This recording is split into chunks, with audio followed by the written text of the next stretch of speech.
எதுக்காக இங்க வந்த? ஒரு நிமிஷம். இது வரைக்கும் நீங்க தான் என்கிட்ட பேசிட்டு இருந்தீங்க. நான் உங்க முன்னாடி பேசினதே இல்லை. பிள்ளைங்க பேசுறதை பார்த்து பெத்தவங்க பூரிச்சு போவாங்க. ஆனா நீங்க கொஞ்சம் வித்தியாசமானவர். என்ன இது வரைக்கும் பேச விட்டதே இல்லை. முதல் முறையா நான் உங்க முன்னாடி பேசுறேன். 2 நிமிஷம் தான் ப்ளீஸ்.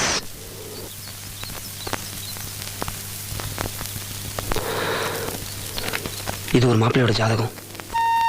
நம்ம வனிதா ஜாதகத்தோட நல்லா பொருந்திருக்கு. மாப்பிள்ளைக்கு இன்ஜினியரிங் வேலை. நான் விசாரிச்சிட்டேன், நல்ல இடம். உங்க பங்குக்கு நீங்களும் விசாரிச்சிருங்க.